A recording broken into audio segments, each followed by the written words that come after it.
robust debate. Ideas clash. Situation, No, isn't it? no, Because the failure is... You're deliberately avoiding my point. Nothing's held back. And if you think this is the end of it, wait for more. And we do not shy away from the difficult stuff. Sometimes I want to shake people and say, if only you understood. So join me on Jubes and Kerr weeknights at 6 p.m, only on GB News, Britain's news channel.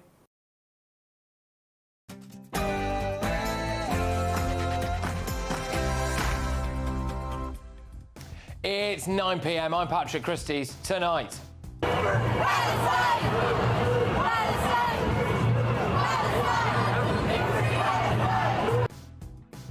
Idiots chanting Free Palestine on the streets of Britain. 15 Labour MPs call for Britain to take people from Gaza. A bonkers immigration judge wants us to take people from Gaza. Well, today, here are your so-called Gazan refugees.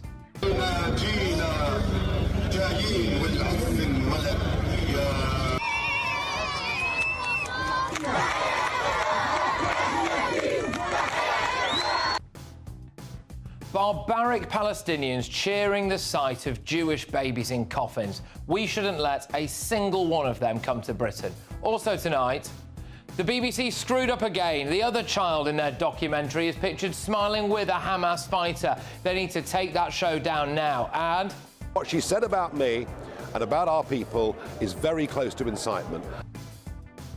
So Nigel Farage there saying that hard-left MP Zahra Sultana has put his life in danger. I will be asking, will she be left with blood on her hands? But also tonight, because we're expecting Nigel to pop up live from CPAC, that conference, any moment now, we will take it to you live. I suspect he's probably going to be a bit punchier on stage than he's allowed to be on his GB News show. So we'll take that. And... Refugees are welcome here. Say it loud, say it loud. Refugees are welcome here. A Syrian sex offender, a Sri Lankan paedophile, a Sudanese man pretending to be a child. They've all been allowed to stay in Britain. Those judges are putting our lives in danger. Also tonight. In Britain and across Europe, free speech, I fear, is in retreat. Revealed, US President J.D. Vance will confront Starmer face-to-face over free speech in Britain when they meet next week. And...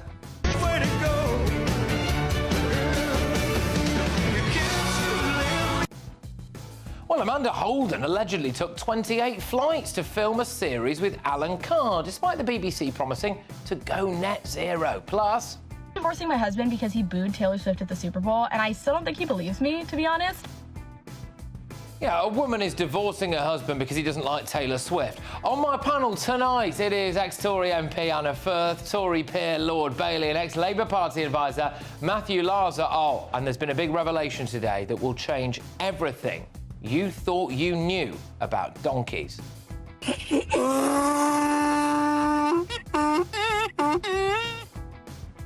Get ready, Britain. Here we go.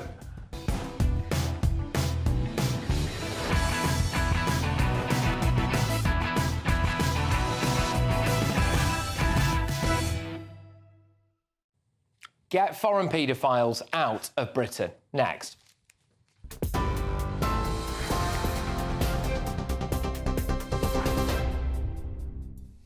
Very good evening to you from the newsroom. A look at the top stories just after 9 o'clock. And the UK and Norway have signed a landmark declaration to forge a major new agreement and step up defences against growing Russian threats.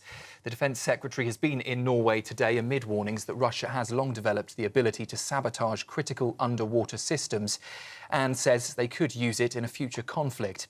Both nations are now tightening intelligence sharing. They're ramping up military training and deploying cutting-edge surveillance to detect potential attacks beneath the sea. Well, John Healey, at that joint press conference earlier today, also vowed to step up further support for Ukraine. He's hoping to secure long-term peace. Our job is to stand with the Ukrainians, support the Ukrainians, support them in their fight, and if they choose to talk, support them in the negotiations as well. And I'm a defence minister, and I don't want to see us jeopardising the peace by forgetting the war. John Healey there speaking earlier this afternoon. Well, Reform UK leader Nigel Farage has hit back at current President Donald Trump, defending the Ukrainian president, saying he's not a dictator. That's after Donald Trump previously used that term to describe Volodymyr Zelensky, urging him to negotiate quickly with Russia, or, he says, he'll risk losing his country. Speaking earlier here on GB News, Mr Farage said you should always take everything Donald Trump says seriously, but not always literally. Let's be clear, Zelensky is not a dictator, but it's only right and proper that Ukrainians have a timeline for elections. I mean, after all, I recently said that I thought Keir Starmer was behaving like a dictator because we've cancelled the vote. He's cancelled the vote of 5.5 million people in local elections on May the 1st this year. So no, he's not a dictator, but there needs to be a timeline so that the Ukrainian people can vote on a peace deal. Well, let's bring you an update on the breaking story from Israel, where police are investigating what they are calling tonight a suspected terror attack. That is after now 3 buses, earlier 2. We now are hearing reports that 3 buses have exploded in a parking lot in the south of Tel Aviv. Footage showing flames engulfing the vehicles and sending thick smoke into the air. Well, let's take you live now to the scene in Tel Aviv, south of Tel Aviv, where a large police presence is now in place at the scene, where they are searching for suspects. A manhunt also underway, and authorities urging the public to stay away, remain alert. At this stage, no casualties reported, but the cause of the blasts still unclear at this stage. We will, of course, keep across any details and developments and bring them straight to you. Back here, the police watchdog has launched an investigation after a man died in custody at Manchester Airport. He was stopped by Border Force officers on Wednesday afternoon for unusual behaviour before being arrested and taken to a holding area. The Independent Office for Police Conduct says he became unwell and was pronounced dead just before 2 o'clock in the afternoon. It's now working to establish what happened, with the investigation still in its early stages. And Amazon is taking creative control of the James Bond franchise as part of a new deal with the long-time producers. The duo, who have led the series since 1995, will remain co-owners but step back from the films. Wilson is retiring, while Broccoli is focusing on other projects. It comes amid growing speculation over the franchise's future, with no new 007 announced since Daniel Craig's final appearance in 2021. Amazon will now control the intellectual property rights, with the deal expected to close next year. That was a mouthful. Those are the latest headlines. I'll be back with you in an hour. For the very latest GB News direct to your smartphone, sign up to News Alerts by scanning the QR code or go to gbnews.com/alerts.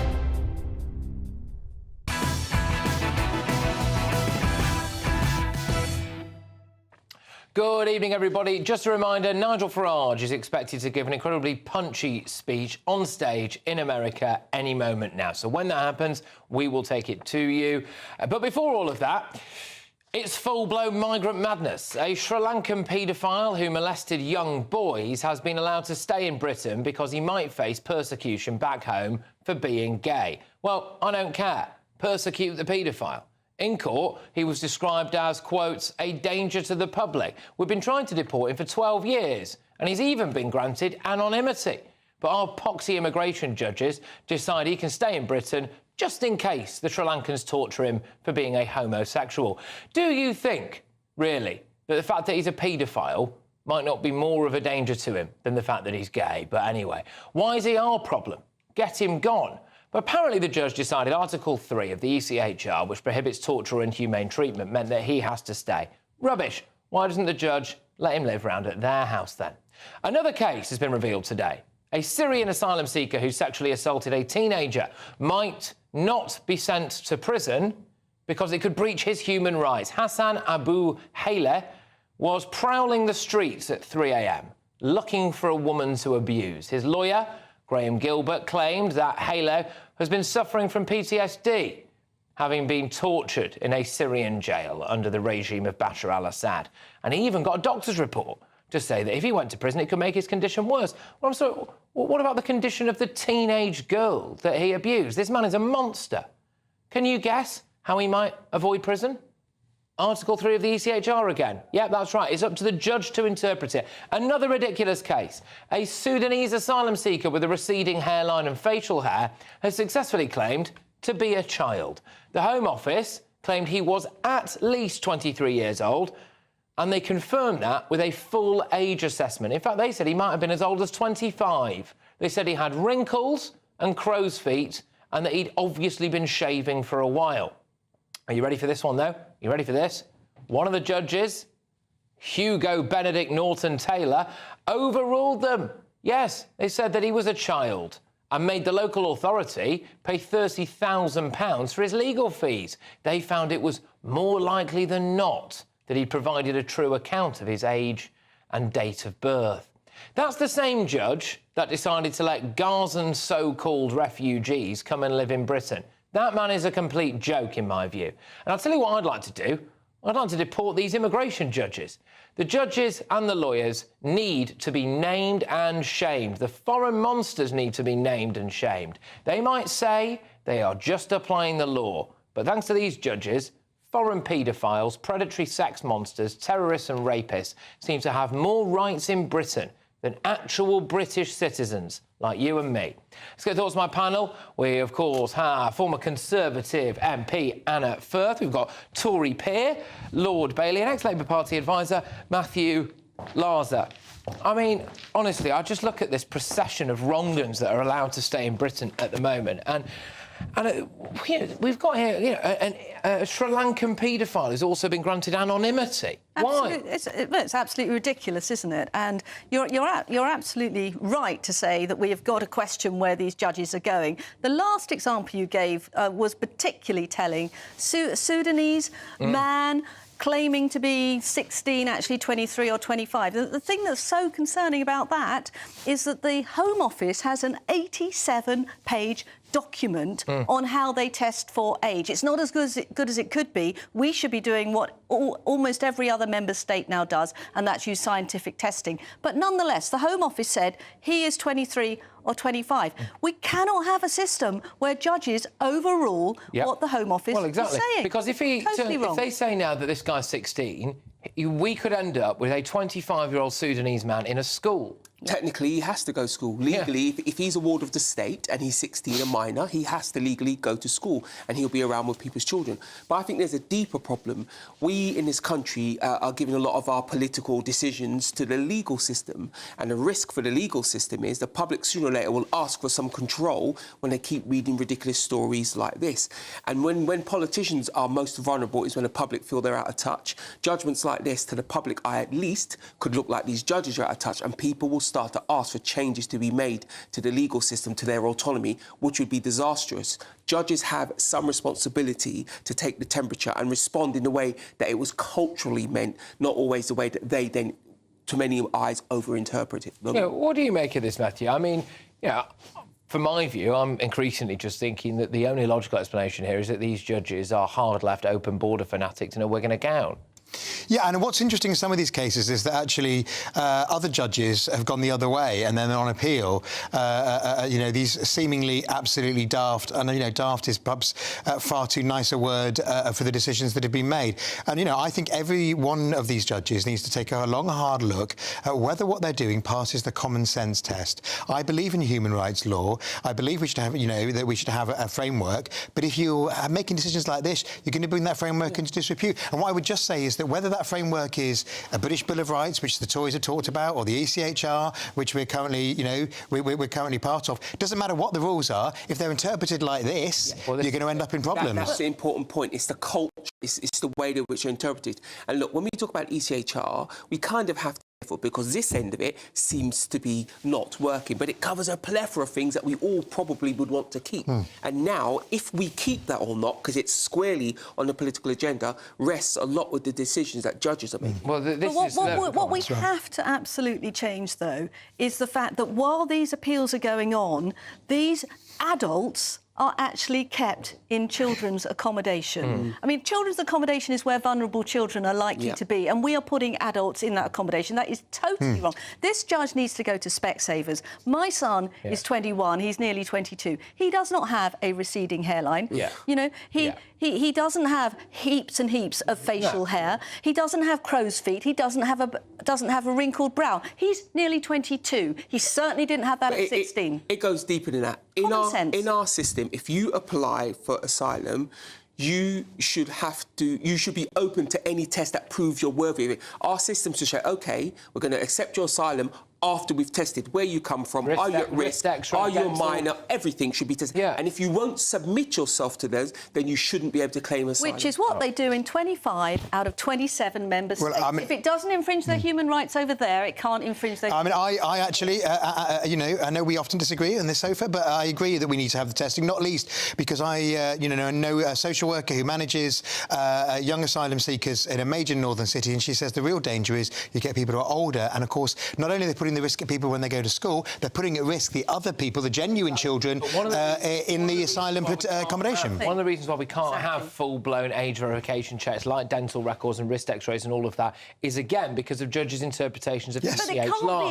But then surely we have to leave the ECH law then. But Patrick, if that's not true, why does it happen in 25 out of 20? Every one of which is a member of the ECHR. Our judges' interpretation. So this is where I'm at, which is I get where I think you're all saying... I know, it's remarkable. Absence has made the heart grow. Absolutely. I get what you're all saying, which is that, OK, in theory, this ECHR is great and we need it for other stuff and all of that. But if we have a problem in this country, which we clearly do, which is our immigration judges are always pretty much interpreting the ECHR in a way that favours, in this case, you know, foreign paedophiles and sex monsters, then we have to do something about that. But what that is, that's culture. So if we had another... Because let's be clear, the ECHR says don't do these things, and it appears that the judges are continuing to do these things. Another line of rules, they could do it anyway. What will happen, they'll keep on until politics is forced to come and change it for them. And it looks like if you change the rules, they don't respond, so we might end up changing the judges or the legal system. And that's why I repeat, our legal system has a responsibility to represent itself properly so it isn't affected by politics. I look at some of these cases. So, for example, this Syrian man who was out in a car at 3 o'clock in the morning, I believe it was around the Bournemouth area, and he was prowling the streets, curb crawling, basically, to try to find, you know, young girls or women that were vulnerable, alone, possibly drunk, and isolated. And he found a 19-year-old girl who was sitting on the side of a road waiting for her dad to come and pick her up. So he gets out of his car, he goes and molests her. He was then stopped by members of the public, so well done to whoever has stopped this guy. But he's not going to stop, right? And if we can't send him to prison because his lawyer and his doctor are saying, well, look, it would be against Article 3, it would be against inhumane treatment and torture because he suffered PTSD and it would make it worse.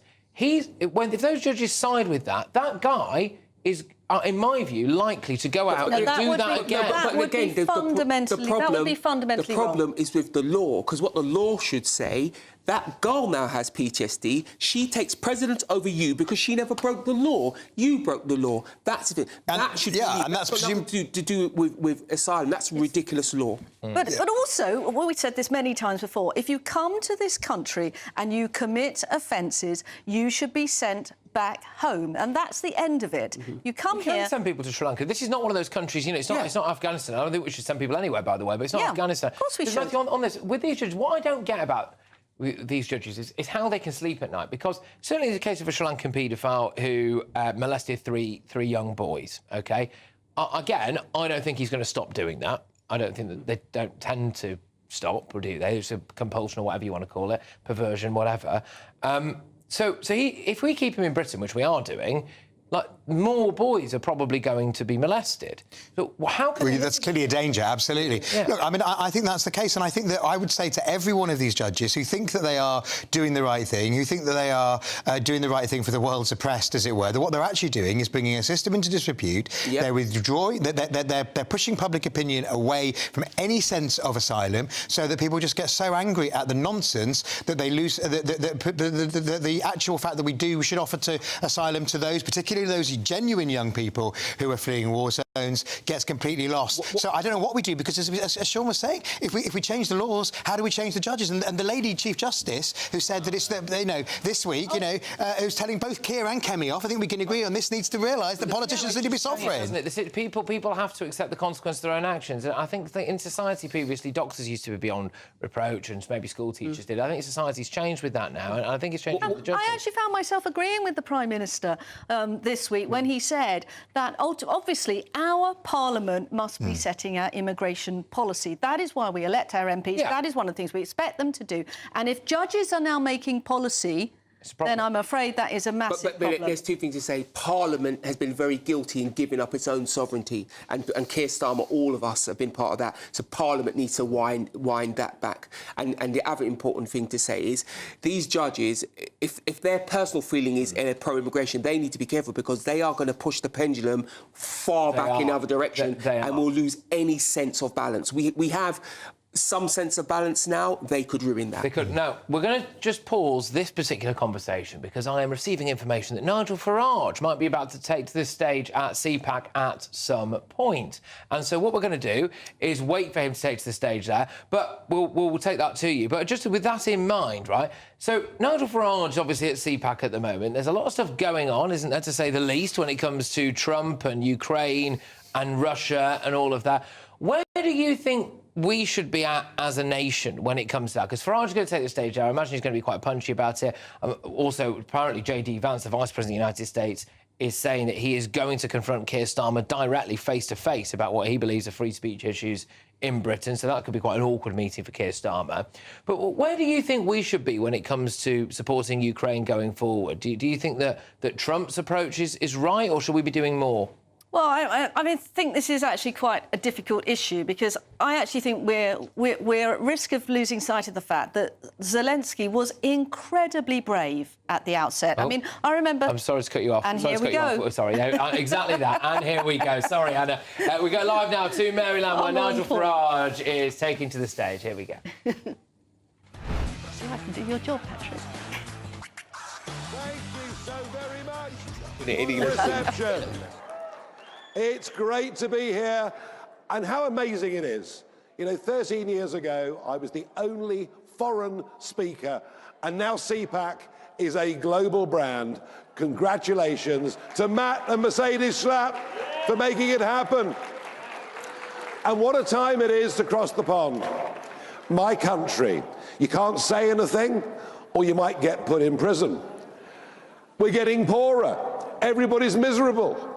We're governed by a left-wing, awful government. Suddenly, post-November the 5th, America is optimistic. It's upbeat. It's the beginning of the golden age in America. And it is all because of one totally extraordinary individual. I can tell you that if you take on the establishment, they do not come out with a tray of drinks. The whole of the British establishment wanted us to be members of the globalist European Union. All the parties, all the big businesses, all the trade unions. And it was almost me alone saying, this is a crazy idea. We want control of our sovereignty, our borders, and our identity back with the British people. And for daring to say that, they made my life hell. But the tough times I went through are as nothing compared to what they put Donald J. Trump through. It went on for year after year after year. Endless court cases, mainstream media abuse, harassment of his family, debanking from some of the worst financial institutions, assassination attempts.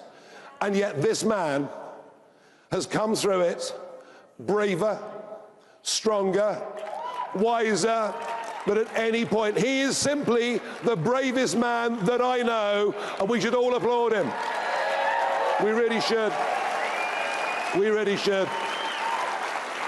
And what a pick. What a pick for Vice President. Very often, around the world, very often Vice Presidents, American Vice Presidents, are not particularly noticed. not taken that seriously. But after the speech at the Munich Security Conference,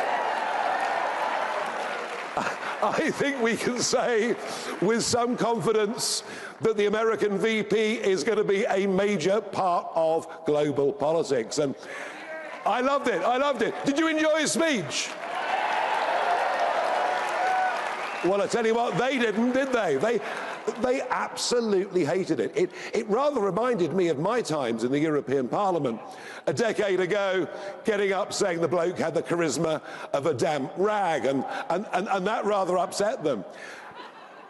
But JD was right to have allowed millions of undocumented young males to come into Europe, many from war zones in which they took an active part, to allow those people who come in, and in many cases come from cultures and countries where women are not even treated as second-class citizens, to have seen the massive increases in crime, gang crime, dramatic increases in sexual crime against women, and yet nobody in the European establishment is prepared to put their hands up to recognise the depth of the problem and to say sorry to their people. And JD called them out in this speech, and he was right. He was right. He also mentioned free speech. And I think there's a third figure in American public life now that is, well, I think he's a hero. Because if you remember 2020, in November, you couldn't say anything about the conduct of the election in this country.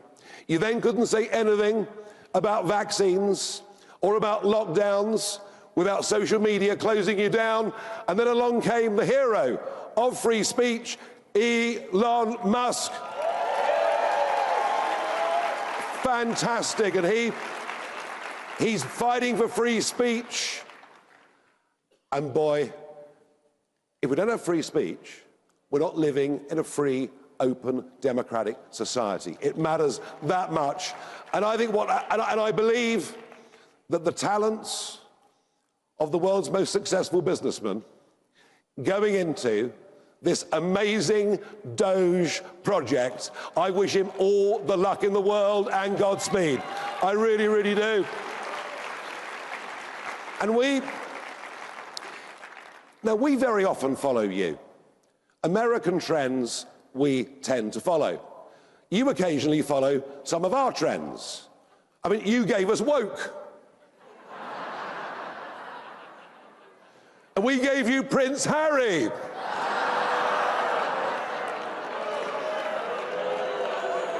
No, you keep him, you keep him. But in 2016, we delivered a political thunderbolt across the whole world, and it was called Brexit. And I believe that a wave crossed the Atlantic and helped Donald Trump win the presidency in November 2016. Well, this time, the Trump win has the ability not just to save your country, not just to make you freer and more prosperous than America has ever been, because undoubtedly that is what is going to happen. But it's also producing a wave that is now coming the other way, across the Atlantic. I had been retired from politics for nearly 4 years, but I decided last June I'd get back into politics because I couldn't bear what was happening in my country. And I am now leading, and in historical terms, this is incredible. I am now leading Reform UK, and we are now topping every opinion poll in Britain. And we are going to win the next general election and save our country. We're going to do it. We're going to do it. And what you guys have done, what CPAC, what the activists have done in helping President Trump win 85% of the counties in this great country of yours, to win the House, the Senate, the majority vote, all those things you've done, the confidence of this man, surrounded by a great team, this is all going to blow back and help us in our endeavours and across the rest of Europe too. And I really believe that, like you, British taxpayers have had enough of sending £100,000 to Bangladesh to study shrimp behaviour. But we've had enough of free speech being cracked down upon. We've had enough of two-tier policing, two-tier justice, different groups of people being treated differently by the law. We've had enough of being told, you can't say that. The hell with it. Within the limits of what free speech gives us, we should be allowed to say whatever the hell we want. And we will. And we will. We will deport those who come into Britain by dinghy illegally.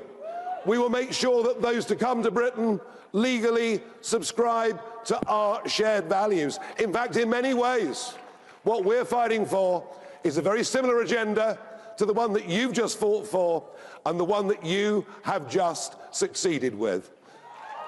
I want to finish by saying,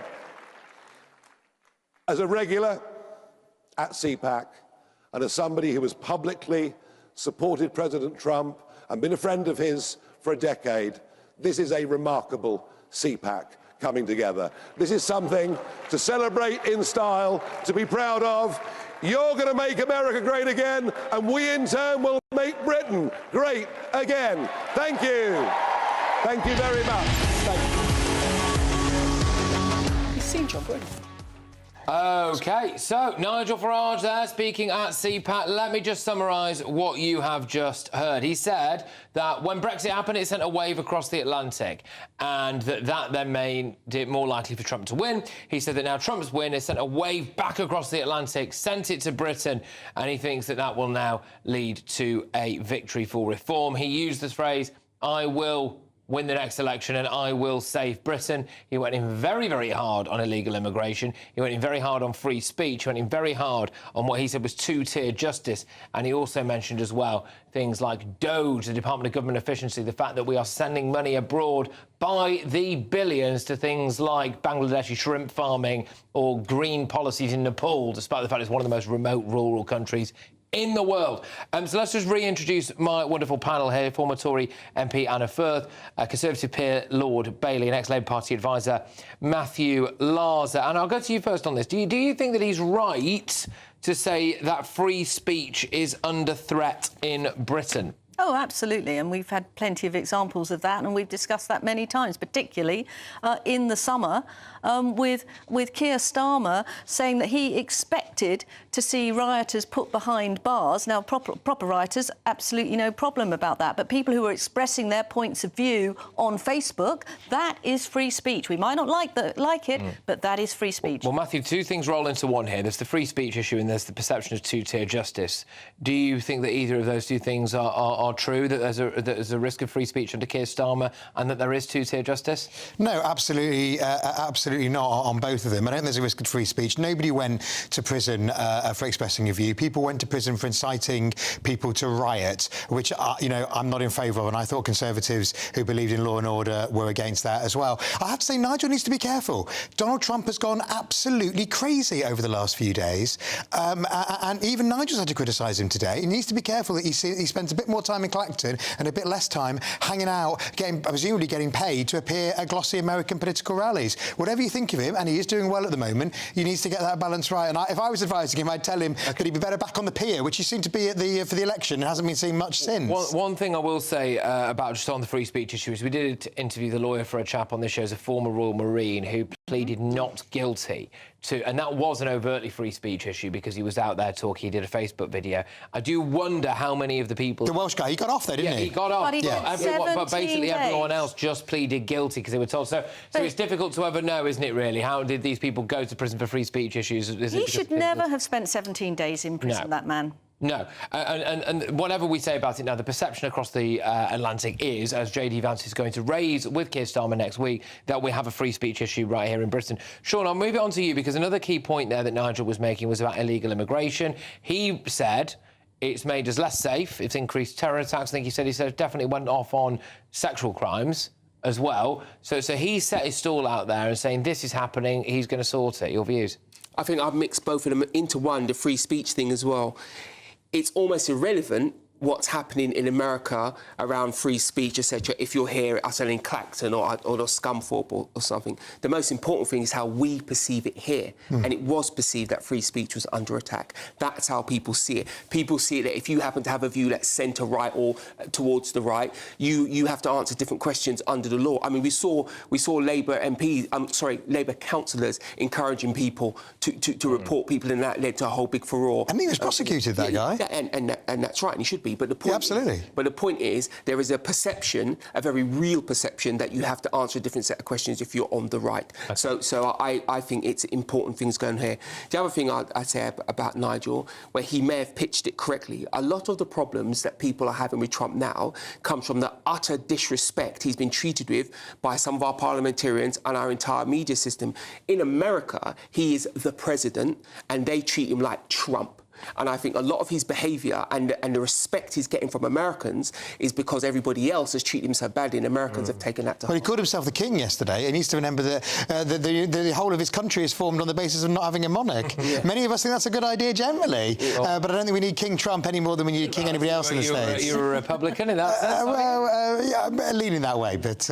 Gosh, OK. Let me just mention the other thing about DOGE, the Department of Government Efficiency. So Nigel was basically praising the fact that in America at the moment, as everyone watching and listening to this show will be aware, they've gone on a mission to see where US taxpayers' dollars have been spent and have been sent. And shock horror, it's turned out it's been absolutely appalling. I mean, some of it went to Rory Stewart's wife, which I imagine means some of it went to Rory Stewart as well, because it was his charity, and then she miraculously became the CEO of it. But anyway, Turquoise Mountain doing vital work, like teaching Afghan women how to weave. But anyway, so over here now, Nigel Farage is saying we need to do that here. Do you think he's right? Oh, I think that is an absolutely inspired idea. I think we do need that over here. I think the state has grown, far too big. It's basically unsustainable in its current state.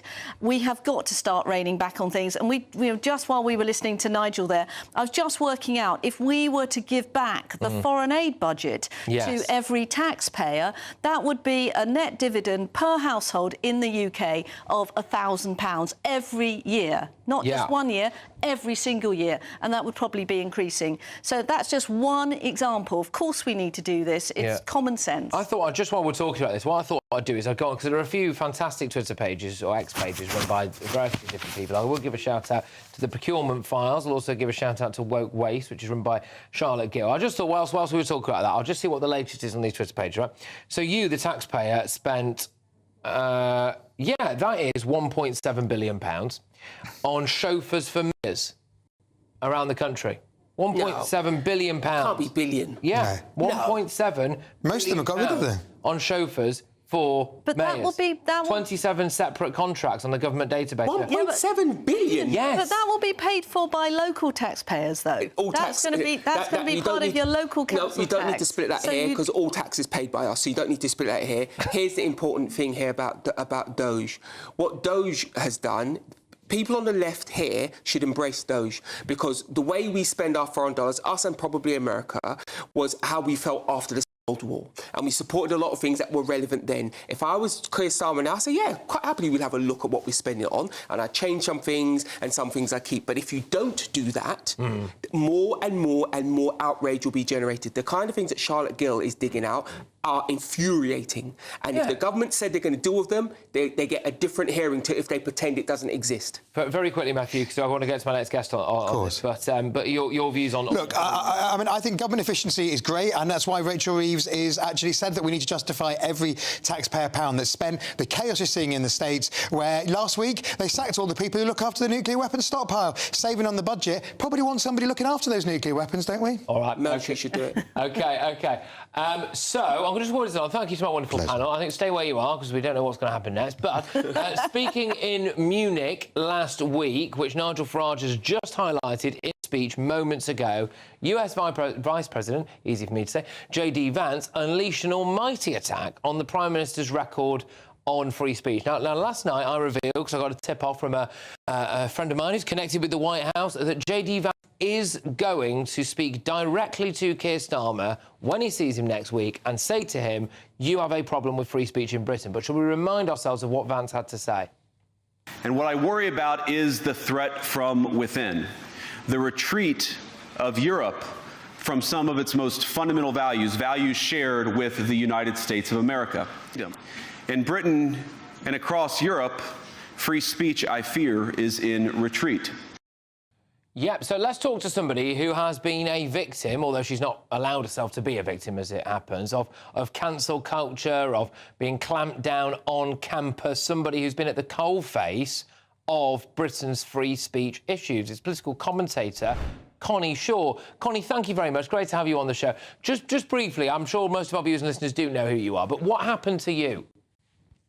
So I was on the committee at Leeds Student Radio, and because in my opinion and in the Free Speech Union's opinion, because I have gender critical views, the student union decided to launch an investigation and suspended me from my role and decided that I should be permanently removed from my position. Right. And obviously there was quite a lot of vitriol that came with it as well from your fellow students as well, which is not nice for anyone to have to deal with. So just looking at what J.D. Vance has said there, and in light of the fact that he is going to confront Keir Starmer to his face about things like what you went through, what would you say to that? Do you think that he's right to do that? How necessary is it?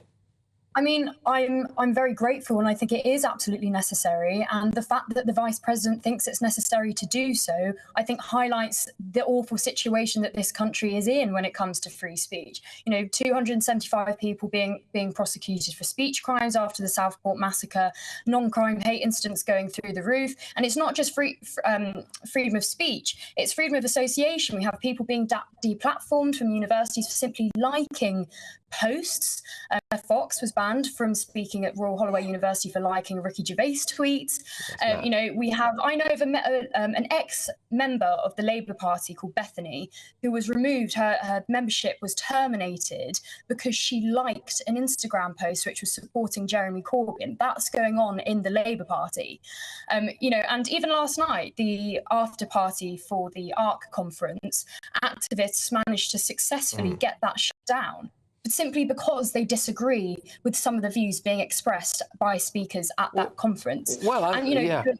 And something, sorry to interrupt, but so you just hit the nail on the head about something we're going to talk about next, which is, you know, this business of Zara Sultana putting out a post that many people found intimidating. Nigel Farage said in a roundabout way it could be incitement to violence against him when he goes to visit Birmingham, whenever it is. So you do see it there. It is very real. It is really happening. But you know, what does Keir Starmer need to do about it? Because it's not just him, though, is it? I mean, in Scotland, you know, the SNP have got these bonkers rules where conceivably, if you're thinking something in your own head, in your own house, and you dare to mutter that under your breath, and then somehow the Stasi hears it, you can find yourself in prison. I mean, for stuff in your own home, it's bonkers. Yes, I know, and there have been worrying actions taken by places like Prevent going to people's houses because they've been made aware that they own a Viking helmet. Apparently that's a sign of far-right radicalisation. I mean, in Scotland, again, we have nurse Sandy Peggy not only going through a tribunal for not wanting to share an intimate space with a man, but also now she is going through a disciplinary procedure because she misgendered him at the same time. I mean, Scotland, like you say, is a mess. Yeah, it is a mess. And just to say, so many people have, I hope you don't mind me saying this, but so many people around your age, it's easier for them, I suspect, to just go along with this because there's consequences to speaking your mind. In your case, that is, probably at its purest form, just thinking that men are men and women are women. And I would obviously agree with that, and I think most right-thinking people would agree with that. But the consequences for that were huge, and if you'd not had a certain type of personality, you could have quite easily gone under over that, I imagine. And you see a lot of other people in those situations. So the consequences in Britain for speaking your mind can essentially be life-ending at the moment, can't they? Yeah, I mean, and it's not just me who's reaping the consequences of my own actions, they would like to say, but I have a friend who's been told that he should make sure he's not seen in public with me if he wants to continue climbing up the lead student radio ladder. Yeah, well, I mean, good luck to him. I imagine that right now for him at this moment in time, the lead student radio ladder does seem like a very important thing. But I think potentially in a few years' time, he'll realise that it probably wasn't worth compromising his principles over. But thank you very much. Tremendous to have you on, Connie. All the very best and good luck with everything. And no doubt we'll be seeing a lot more of you here on GB News. There's Connie Shaw there, who's a political commentator. I just want to tease ahead to something else that I've got coming up a little bit later on, because very few things shock me anymore, really, I think, in this news industry. But this was one of the most disgusting things I have ever seen.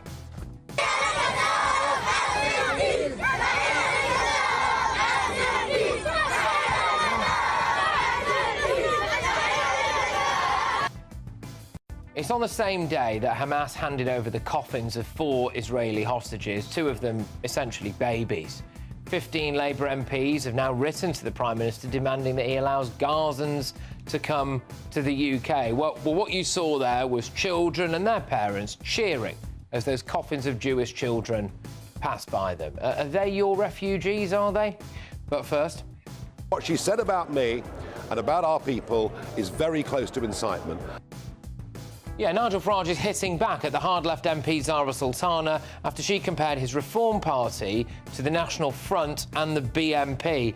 That's next. Oh, and of course, I do have a special announcement. Friday nights, tomorrow night, are about to look a whole lot different right here on Patrick Christys Tonight. Exciting news. Every Friday, my Patrick Christys Tonight show is going to have a twist to it. We're welcoming some special guests. You. That's right, on Fridays I'm going to be doing my show in front of a live studio audience, because this show is about you and what you have to say. It's going to be the same big debates, same big topics, same big opinions, but every Friday night at 9 p.m. you are invited to come on down to Patrick Christys Tonight to be a part of the action. Only on GB News, the People's Channel, Britain's news channel. Evening. Welcome to your latest weather update from the Met Office here on GB News. Tomorrow, well, kind of more of the same, but if anything, the winds are going to be a little stronger and there'll be more heavy rain around. We've got warnings in place, as we shall see shortly. It's all coming from down to the southwest. These weather fronts are swiftly moving towards us. Today's weather fronts are actually clearing away, so for many, it's actually a bit drier out there this evening, but it won't last, because here comes another batch of rain into Wales, southwest England, then across Northern Ireland through the early hours. Some quite heavy rain, as you can tell by those brighter colours. It's been mild today. It will be mild overnight. Temperatures in many towns and cities holding up in double digits, but it will be blustery. Those winds strengthening further through the morning and that rain marching north across Scotland. Once it's in here, it kind of sets in for a good chunk of the day, so it could cause some flooding problems. We have Met Office yellow rain warnings in place across Scotland and a wind warning for southwest Scotland, the east of Northern Ireland, but also for the coasts of Wales, the west and the south coast. Gusts of 50, 60 miles an hour, maybe 70 miles an hour in exposed places. So yes, very windy in the west, very wet in the west. Much of the Midlands, much of eastern England will be pretty dry through Friday morning. In fact, staying dry for most of the day across easternmost counties. But the rain will creep in across the Midlands as it clears from Wales, southwest Scotland, southwest England. Should cheer up a little bit. Some afternoon sunshine is likely, and it will be mild. Temperatures in the teens pretty widely. Could squeak up to 15 Celsius. Obviously feeling a little cooler with the wind. The winds ease on Saturday, and for most it's a much drier day. Bit of a question mark about the rain in the southeast. That could still be around for a time through the day, only slowly clearing. And there will be a few showers developing on Saturday, but overall Saturday looks brighter and drier for many with lighter winds, but that doesn't last. Wet and windy weather returns on Sunday. Bye for now. Join me, Camilla Tominey, for a frank and honest discussion with those in power that cuts through the spin and gets to the heart of the issues shaping our nation.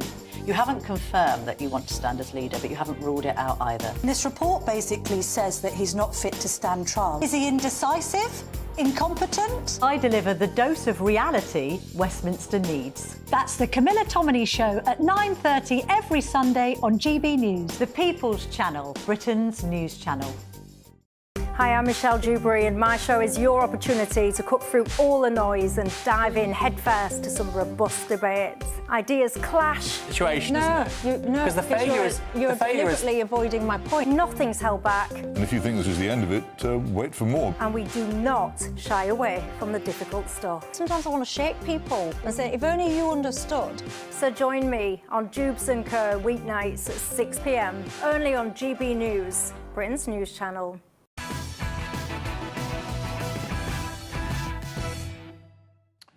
Welcome back to Patrick Christys tonight. I think it's a fine line, isn't it, between free speech and incitement to violence, putting someone's life at risk and maybe having blood on your hands. Well, speaking at a Conservative conference in America just moments ago, Reform UK leader Nigel Farage announced that his party will emulate Donald Trump and win the next election. But, of course, earlier on, he was having to respond to what Zara Sultana, a hard-left Labour MP, had posted, sorry, not Labour, only a hard-left MP, had posted, which was a picture of him looking rather sinister, as he is due to be at an event in Birmingham in a week or so's time. And many people thought that that was an incitement to violence. In fact, Nigel Farage certainly did as well. And I'll be playing you a clip of what he had to say about that very shortly. But I'm joined now by Reform UK spokesperson Anne Widdecombe. And thank you very much. Let's start with first things first. The breaking line from Farage tonight is, I'll just read it out. He says, it's pretty straightforward, I'm going to win the next election and I'm going to save Britain. Is he? Yes. If you just look at what the polls are doing at the moment, you know, we're consistently ahead now. We're even beating Labour in poll after poll. You know, there are still 4 years to go. So I have no doubt at all that Nigel Farage can be Prime Minister after the next election. There's a long way to go, and nobody's saying it's going to happen tomorrow morning, but there's a long way to go.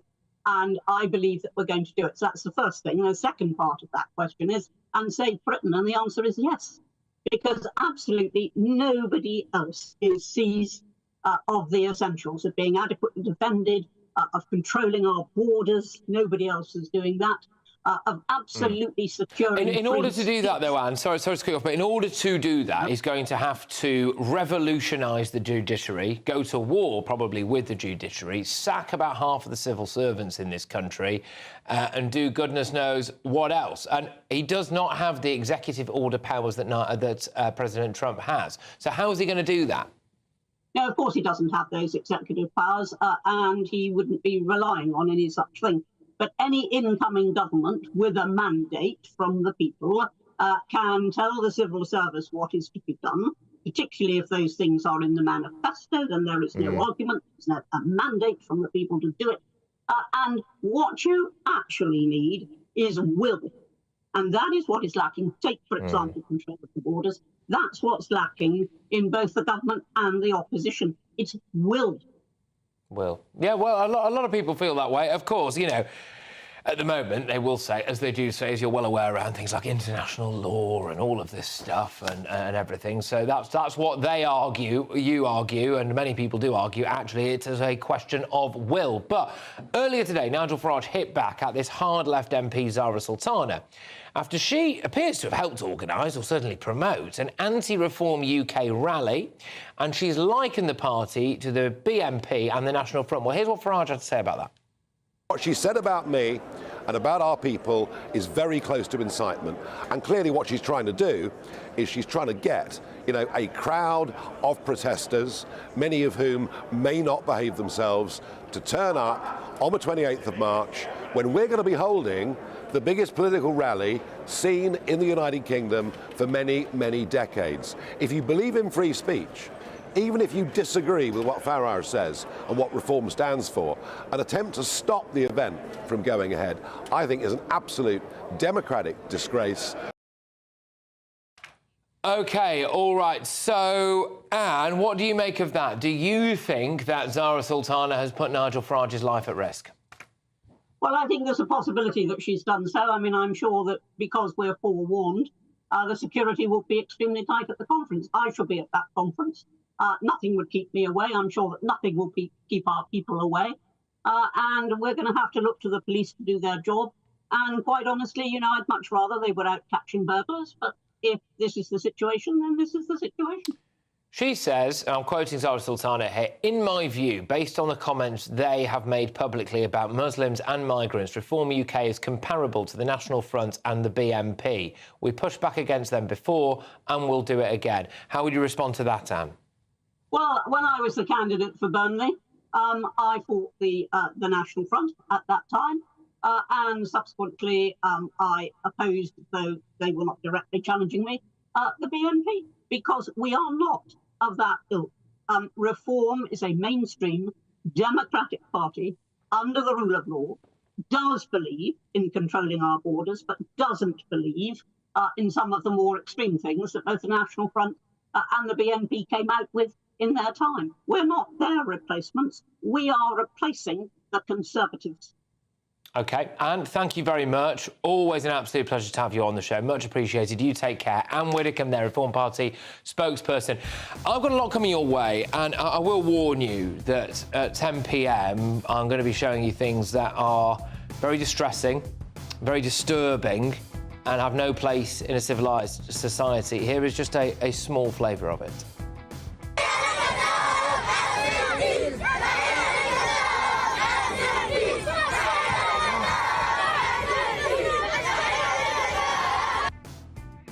So on the same day that Hamas handed over the coffins of 4 Israeli hostages, 2 of them babies, 15 Labour MPs wrote to the Prime Minister demanding to allow Gazans to come to the UK.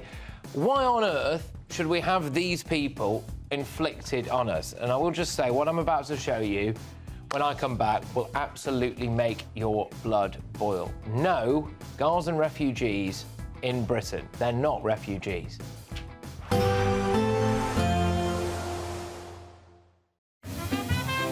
Heavy showers first thing will be followed by a warm, cosy day. Boxed boilers, sponsors of weather on GB News.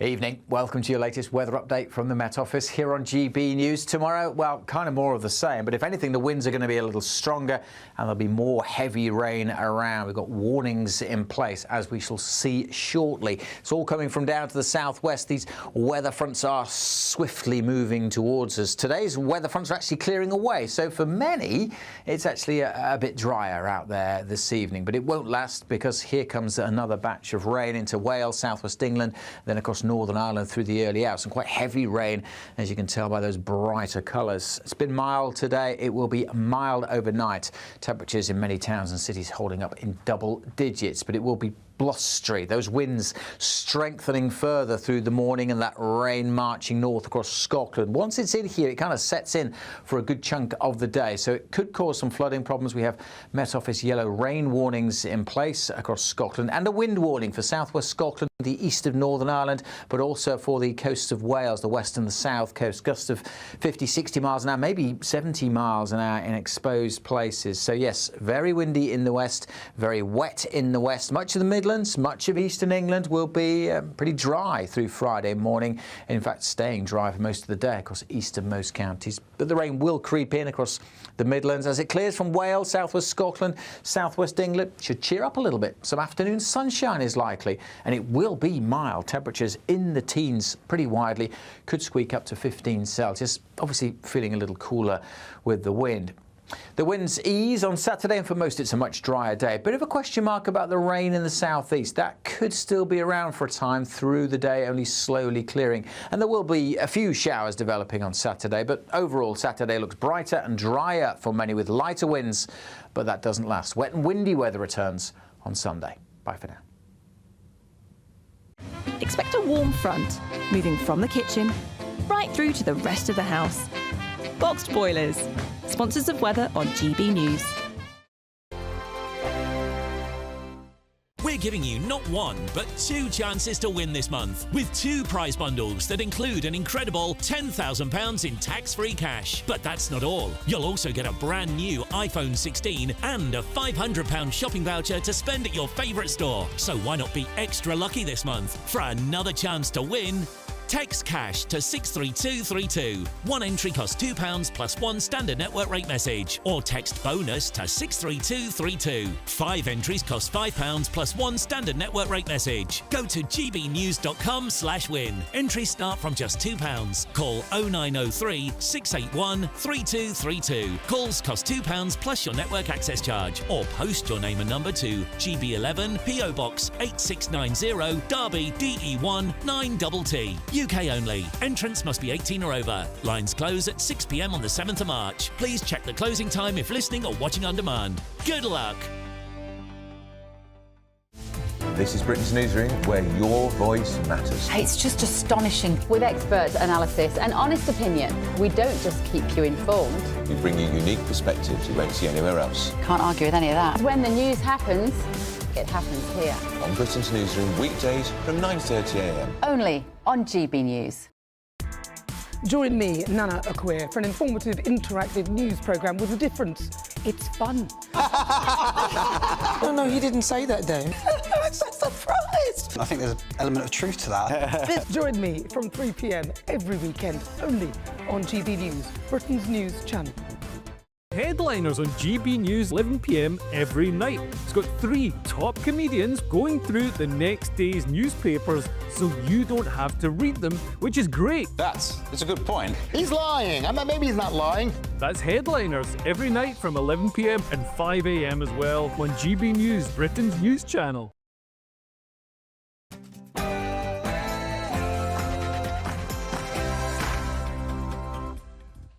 It's 10 p.m. I'm Patrick Christys. Tonight.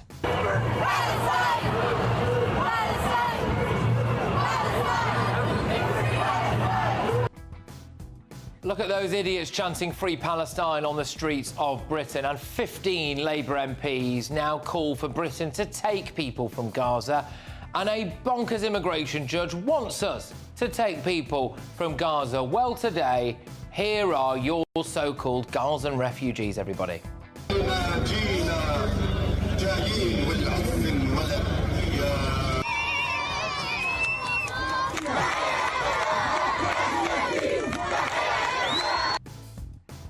Barbaric Palestinians cheering the sight of Jewish babies in coffins. We shouldn't let a single one of them come to Britain. Also tonight. And we are going to win the next general election and save our country. Well, moments ago, Nigel Farage makes a bold prediction in the United States as he announces his intention to emulate Donald Trump. And in Britain and across Europe, free speech, I fear, is in retreat. I broke this story for you last night. We're going to talk about it more tonight because US Vice President J.D. Vance will confront Keir Starmer face-to-face over free speech issues in Britain when they meet next week. And Refugees are welcome here. Say it loud, say it loud. Refugees are welcome here.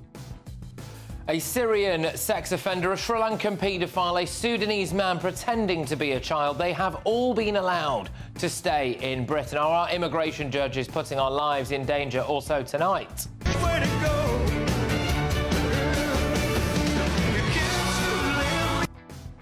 Amanda Holden reportedly took 28 flights to film a series with Alan Carr, despite the BBC promising to go net zero. Plus, divorcing my husband because he booed Taylor Swift at the Super Bowl, and I still don't think he believes me, to be honest.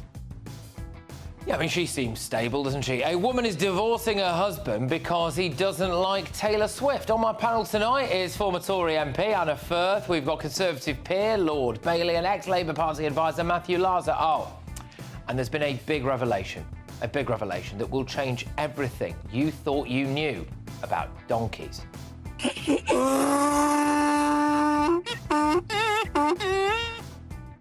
Get ready, Britain, here we go.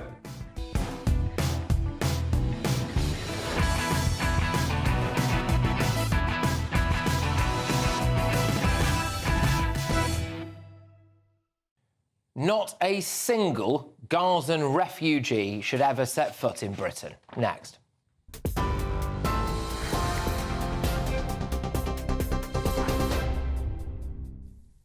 Very good evening to you from the newsroom at just after 10 o'clock. The top story this hour, well, Nigel Farage has told a Conservative conference in the United States he will follow Donald Trump's example and win the next general election. Speaking at the event in the last few minutes, the Reform UK leader also took a swipe at Prince Harry, joking that Britain gave America the Duke of Sussex and he says they can keep him. Mr Farage went on to call Brexit a political thunderbolt and claimed it helped Trump win office in 2016. Now, he says his party will do the same, declaring, "I'm going to win the next election and I'm going to save Britain." Earlier, the Vice President of the United States kicked off that annual conference. He said everything is on the table in Russia-Ukraine negotiations, echoing, of course, President Trump's stance on a possible resolution with Russia. Speaking at that Conservative Political Action Conference in Washington, J.D. Vance tackled US ties to Europe and the war in Ukraine. On Europe, Vance says the US will maintain important alliances, but he insists their strength depends on whether European countries move in the right direction. Well, Vance also defended Trump's recent call with Russian President Vladimir Putin, arguing that peace is in the interest of both the United States and Europe. He wants the killing to stop. He wants to bring lasting peace to Europe. He doesn't just want to stop it now and have the war restart a month from now. He wants to bring lasting peace to Europe because the president believes this, and he's absolutely right. Peace is in the interest of Russia, it's in the interest of Ukraine, it's in the interest of Europe, but most importantly, peace is in the interest of the American people. Let's bring you an update now on the situation in Israel, where police are continuing to investigate what they called tonight a suspected terror attack after 3 buses exploded in a parking lot in the south of Tel Aviv. Footage shared online shows flames engulfing at least one of those vehicles, sending thick smoke into the air. And let's take you now live to the scene where you can see one of the shells of those buses that have been burnt in those explosions. Large police forces are now searching for suspects, while authorities are urging the public to stay away and remain alert on the streets. No casualties reported at this stage, but the cause of the blasts is still unclear. Here at home, the number of suspended sentences for knife possession in England and Wales has hit a 10-year high, with nearly 3,900 convictions leading to suspended terms just last year. It comes as ministers have unveiled new anti-knife crime measures, including forcing retailers to report bulk sales and tougher sentences for selling illegal blades. The rise in suspended sentences also coincides with a record high Crown Court backlog, which has nearly doubled in 5 years. And in sport, a man who approached Emma Raducanu at the Dubai Tennis Championship exhibiting what was described as fixated behaviour has been detained and given a restraining order, according to Dubai police. The 22-year-old tennis star was visibly upset during her second-round match after spotting the man in the stands, having already encountered him earlier. He had handed Raducanu a letter, taken a photograph with her before security stepped in. She later decided not to press charges.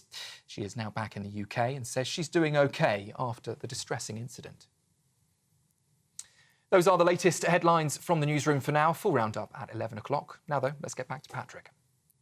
For the very latest GB News direct to your smartphone, sign up to News Alerts by scanning the QR code or go to gbnews.com/alerts.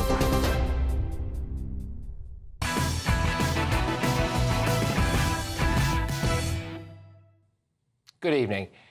What I'm about to show you contains powerful pictures, powerful videos, and it is quite simply one of the worst things I have ever seen in my life. And if you're anything like me, you will struggle to put into words your emotions at seeing what I'm about to show you. But I have done my best.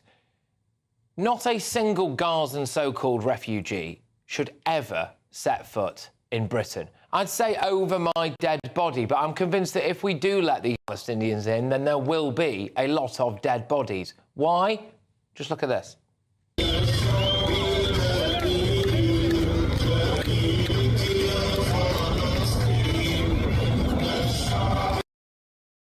Today, Hamas dug up and paraded the coffins carrying the bodies of Jewish babies and their mother. How did these poor, oppressed, lovely Palestinians react?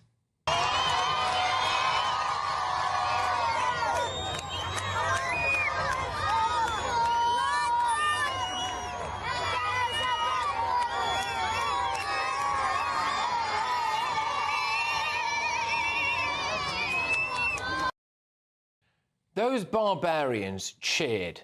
They celebrated the fact that Hamas murdered Jewish babies. And look at this.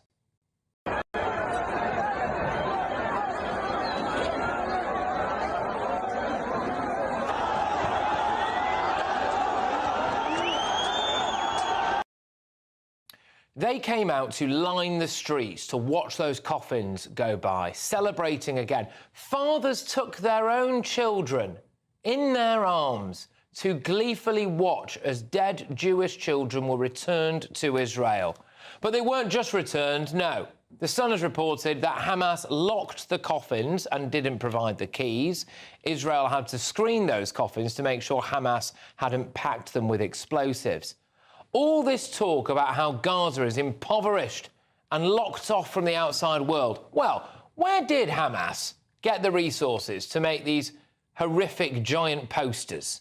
How did they manage to get them printed, to design them, to get them there? And I'll be honest with you, all those Hamas fighters, they seem very well fed, don't they? They don't look like they've been having any trouble whatsoever getting food. As videos emerged of those coffins being paraded through the streets, Jeremy Corbyn, the man that our current Prime Minister, Keir Starmer, tried to get elected not once, but twice, tweeted this: "No more arms to Israel. Stop arming Israel." Nothing about Hamas. Nothing at all. And now, 15 Labour MPs have written to Keir Starmer demanding that we let Palestinians seek asylum in Britain. Oh, these poor oppressed people, they face the daily risk of death. They've got no medical supplies. They've got no way out. All right, then. And we've got immigration judges like Hugo Benedict Norton-Taylor ruling that Gazans can use the Ukrainian refugee scheme to come to Britain. Just look at this. Just look at this.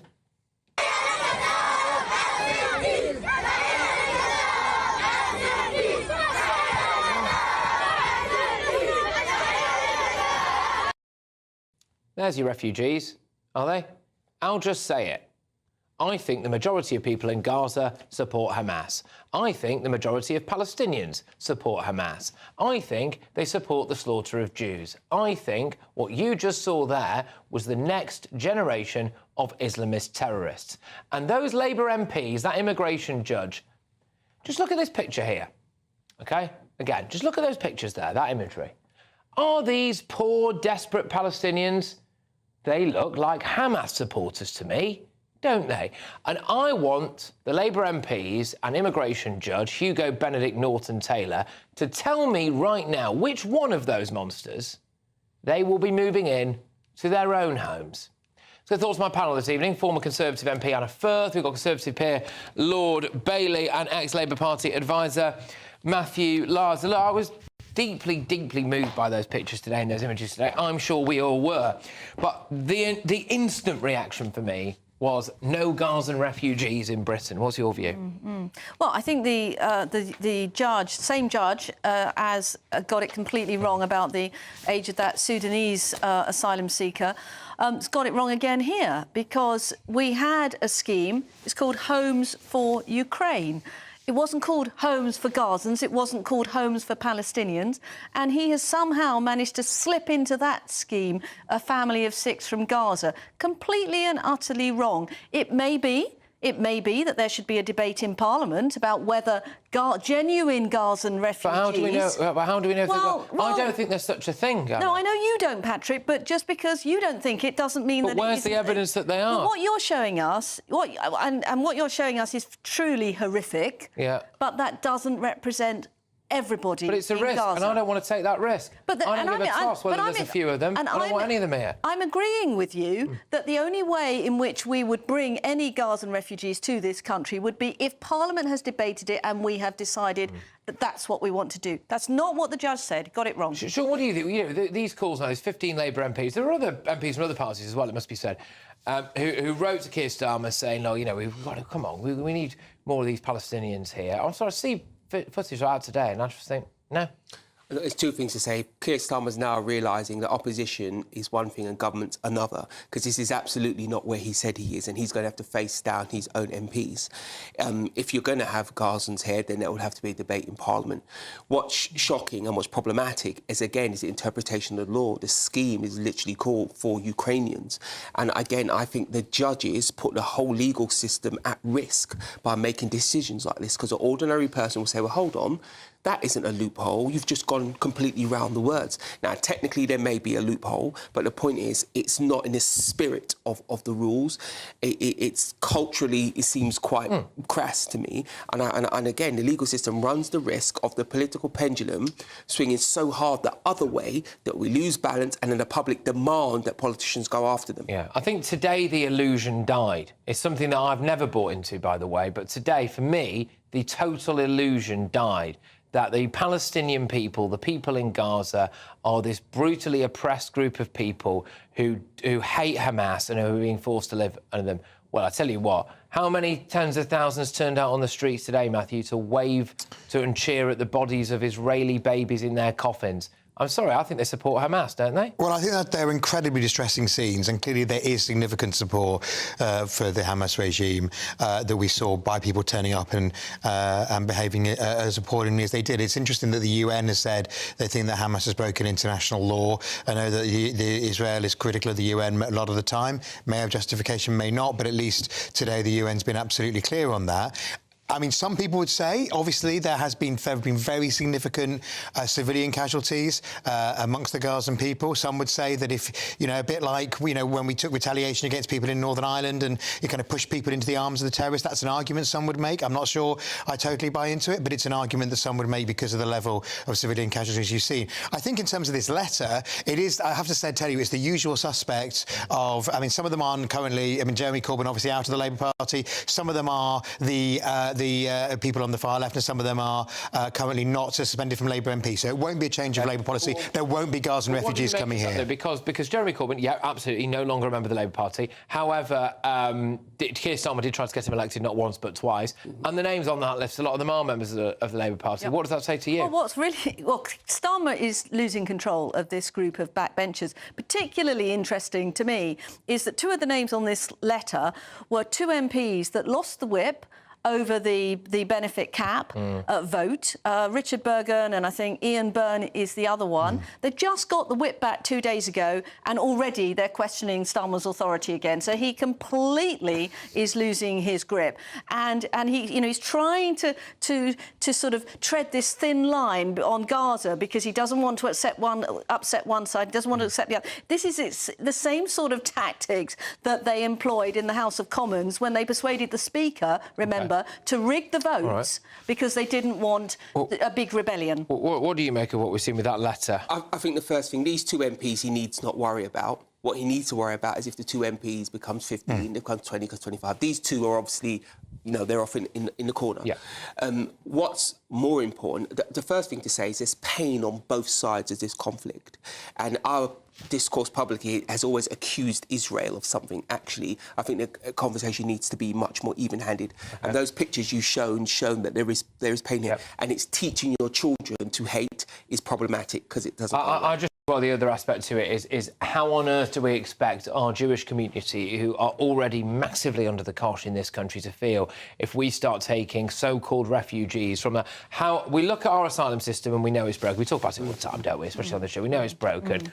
We know that there's a problem there. We know that we're not vetting people as it is. How can we have any faith that those people that we would take conceively from Gaza are not Hamas supporters? We don't need to take refugees if you look at the refugee system as it is, because the surrounding area, the surrounding countries, are all safe places to be, so they shouldn't need to come to Europe. Look, I'm going to just break away from this now. We've had, quite a lengthy discussion about all of that. And I'm going to take us now back to CPAC, which is in America, because Elon Musk is just taking the stage. A couple of moments ago, just taking the stage there, and he has got Javier Milei with him, the Argentinian leader, and his trademark chainsaw. So we are going to hear now from Elon Musk and possibly Javier Milei, although I'm not sure how good his English is, so we'll speak to that. So there he is. Look at that. The man who's seen as Trump's unofficial right-hand man, the head of Doge, the person who's owning X, SpaceX, all of that. Been a very, very vocal supporter of Trump since the moment that Trump was shot in the air, that assassination attempt. I think it will be absolutely riveting to see what Elon Musk has to say here on stage in Maryland to the crowds of thousands of people there at that Conservative conference. A little earlier on, we heard Nigel Farage, didn't we? He was talking about how we need to copy the Americans when it comes to government efficiency. Well, Elon Musk is in charge of government efficiency. It's unearthing some remarkable things over there in the United States. So I think we can probably throw you over there now and see how he starts his speech or interview. I love you guys too. Thanks, guys. Have a seat. So, that was something. I am become meme. Yeah, pretty much. I'm living the meme. It's like there's living the dream and there's living the meme, and it's pretty much what's happening, you know. You're like, I think you're bigger. I mean, Doge started out as a meme. Think about it. And now it's real. Isn't that crazy? It is crazy. But it's cool. Let me ask you this. A year ago, if someone had told you you'd be at CPAC and working with the president to absolutely shred the government, the swamp, whatever you want to call it, would you have ever believed that? No. No? Me neither. But it's cool. This is awesome. And I just want to say, thanks for your support. I mean, you guys are, So, I mean, we're trying to get good things done, but also, have a good time doing it, and, and have, a sense of humor, So, I mean, the sort of the left wanted to make comedy illegal, Like, you can't make fun of anything. So there's comedy sucks. It's like, nothing's funny. You can't make fun of anything. It's like, legalize comedy. Yeah.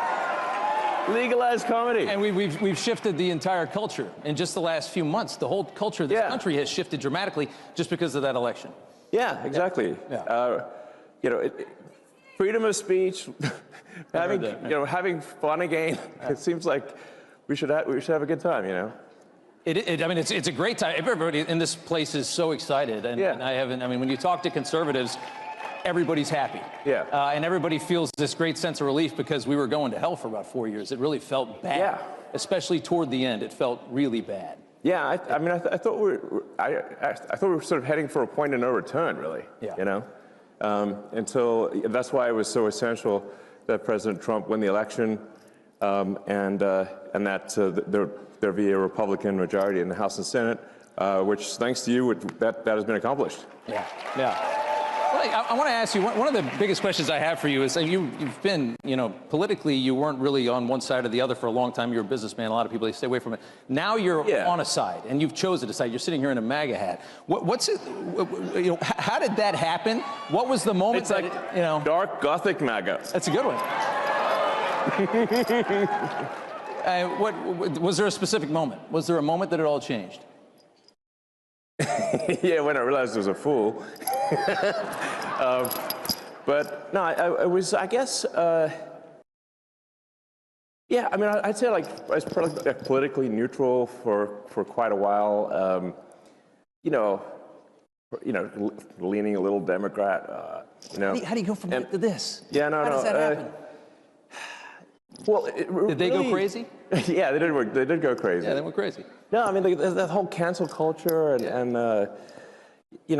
it's trying to stop freedom of speech and infringe upon, just in general, infringe upon people's personal freedoms. You know, they just want state control of what you say. They want to, you know, take away your guns. And the reason they want to take away your guns, so like there's nothing you do to oppose them. So it's sort of like, you know, I just like, we just need to restore the fundamental elements of what made America great, which is freedom and opportunity. We're seeing a lot of these freedoms disappearing in the West. It's not just about America. We're all watching Europe and knowing that they're about 50, 100 years ahead of us, right? Because they got an early start. And we're watching how they're devolving. And you're trying to save it from happening here. No, I mean, in Europe, they put people in prison for memes. Yeah. You know, I'm like, that's insane. And they're collapsing. I mean, this society it's a collapsing society. It feels that way. It feels like France was nicer 50 years ago than it is today. Yeah. I don't think you can question that. Yeah. But yeah, I mean, really, thanks. I love you too. I do love I mean, I really just wanted to do useful things, like, you know, basically build products, you know, provide products and services that are good, and that I wasn't really like that interested in being political. It just like there was at a certain point no choice. Yeah. So, yeah. Well, can I ask you what on the same side of that coin, what's it like from going neutral to being vilified, largely vilified by the media? Like you're what? No. Really? I mean, you turn on some of these channels, brother. I mean, they're angry at you. Does it bother you at all? Does it get to you? Yeah. I mean, when they're chanting for my death, I suppose that's a little, you know. Not good. But then, like, the song's not even that good, and it's like you call that a death chant? That's nothing. Please. They've been singing a lot lately. It's not even good music. There's a lot of music lately. It's not good music either. Yeah. Yes. I would say that watching what you're doing with Doge is just people. Okay, so look, that is Elon Musk there talking at CPAC, the Conservative Conference in Maryland. There's one line that stood out there for me that I think will have resonated with a lot of you watching and listening at home, which is the fundamental acknowledgement that Europe, they said France, but Europe really, was much nicer about 30 to 50 years ago than it is today. And hey, I wonder what possibly might have caused that. What could it be? What's changed, I wonder, in Europe in the last 30-odd years that's made it worse than it was then?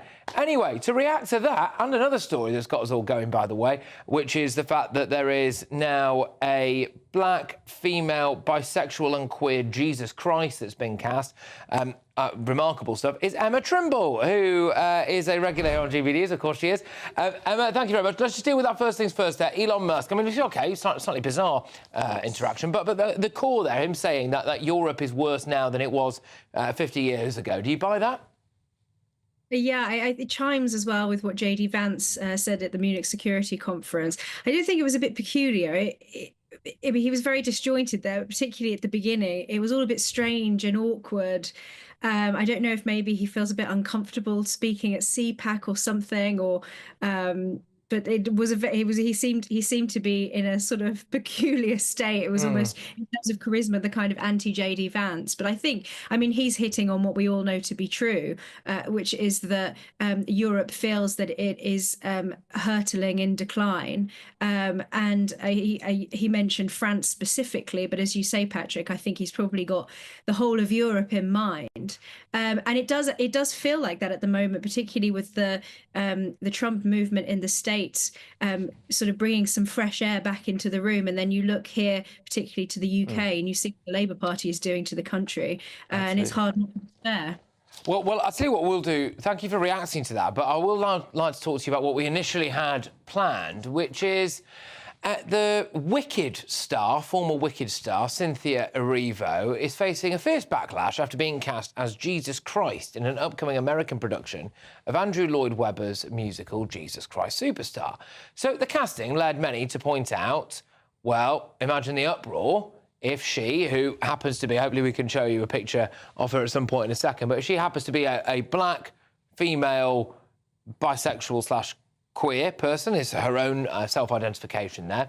Just imagine the uproar if she was cast to play the Prophet Muhammad. Now, indeed, commenting on that casting, deputy editor of 5 Pillars UK, which is the biggest Muslim news website in the UK, I believe, Dilly Hussein, said they won't do the Prophet Muhammad because there'll be dead bodies, raised embassies worldwide, protests and countries boycotted. He said real Christians want to respond like this. But there's more to this story because there's shocking new data that reveals that 13 Christians are killed every single day. And I believe there was a mass beheading of Christians in the Congo recently as well. About 70 people, I think mostly women and children, actually beheaded in the Congo, Christians. Well, Emma, just firstly, what did you make of the reaction that if someone was to play the Prophet Muhammad, that there would be, mass slaughter and the burning of embassies and things like that? Oh, well, never mind a queer black woman playing Muhammad. I think any woman playing Muhammad would result in that response. It seems that Dilly's not trying to do the whole Islam is a religion of peace thing anymore. The idea that, as he said, that real Christians would respond similarly if somebody did something that was blasphemous is just absurd. I mean, not only does it show a fundamental misunderstanding of Christianity, but I think it really says something about Dilly's views, and I'll leave it at that because I, don't want to go too far. We have approached you for comment, by the way. I'll say that. We have approached for comment. We're not heard back. So, we did put it to him if he wanted to expand on it. But go on. Yeah. I think he mentioned there at the end as well, the LGBT aspect of this, saying that Christians have LGBT clergy, and actually not just the beheading that you mentioned there, Patrick, of the 70 Christians in the Congo, and things like that are happening around the world all the time, places like Nigeria, for example. And, he mentioned the LGBT aspect just after an imam who's being referred to as the first openly gay imam in the world has been murdered in South Africa after apparently he performed a lesbian wedding. I can't imagine that somebody like Dilly Hussein, who is paying so much attention to these sorts of things, hasn't had that appear on his radar. It really is. It's what he said there is exactly what I've been saying all along with these Quran burnings, is that one of the reasons why the state responds in the way that it does with these instances of people burning Qurans, and they arrest people for public order offences and whatnot, is because the Muslim community they believe the Muslim community will react in a way that could lead to further... They believe that aspects of the Muslim community will, because they do, and that is quite straightforward, because we see it time and time again, and we can sit here and rattle off numerous cases. There was a teacher, Samuel Paty, in France, who a student just lied and said that he had said things about the Prophet Muhammad. Within days, someone turned up and was willing to cut his head off. You don't seem to get that in other aspects of other religions. But, Emma, when you look at those figures, that at least 13 Christians are killed every single day simply for their beliefs, I wonder if it's time for Christians elsewhere in wider society to look at Christianity in a different way and to actually be bolder about standing up for it, and to see Christians, far from being a dominant culture and the people who've got the powerful hand in Britain, as actually increasingly a persecuted minority. Absolutely, and all those people who like to use terms like the global majority, well, if we're looking at things in global terms, Christianity is the most persecuted religion around the world, and we should be thinking of it in those terms, and not only abroad. I think one of the things that, going back to Elon Musk and the Trump administration, one of the things that JD Vance caused so much upset with in his speech at the Munich Security Conference was pointing out the way that Europe also treats its Christians. He named specifically here in the UK Christians who've been arrested and convicted for praying inside of their own heads. So I think the way that we treat Christians here is not, we don't treat Christians actually with the same protections that Islam is afforded. But at the same time, I have to say, I would take that in the other direction and say that no, Christians don't want the same protections for blasphemy as those in the Muslim community are calling for. And many of those in the Muslim community, there have been people in the Muslim community who have said in response to these Quran burnings that actually they would like to have similar blasphemy laws for burning the Bible. But Christians would not agree with that, and they would not agree with Dili Hussein. It's interesting you just point out there that you said, about how Christians can be arrested for praying outside an abortion clinic. It's fascinating that Quran Butt was not arrested for unfurling an ISIS flag and then praying in Regent's Park shortly before he carried out the London Bridge terrorist attack.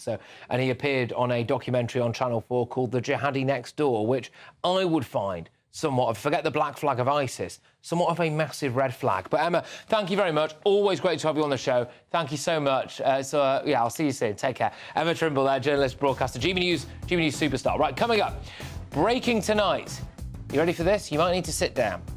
A Telegraph investigation has found that doctors that change their gender are having their past wrongdoings cleared from their records. Yeah, insane. That and more of tomorrow's front page is coming your way next. I forecast a perfect holiday in the sun. Weather looking good then? For sure, and no worries about our travel insurance. All Clear Travel Insurance sponsors GB News travel destinations forecast. Hello, if you're looking for any winter sun, it's going to be wet as we end the week in Portugal, fine in Italy, unusually cold in Greece. Through the Greek islands, we've got this northerly wind blowing, 6 Celsius in Athens, just 7 for Mykonos, that's 8 degrees lower than average. But for Italy, mostly fine with sunny spells, although for Portugal, we've got a spell of rain moving in, and as that crosses Iberia, that's going to turn to showers at the weekend, whilst temperatures gradually recover in Greece. All Clear Travel Insurance sponsors GB News travel destinations forecast.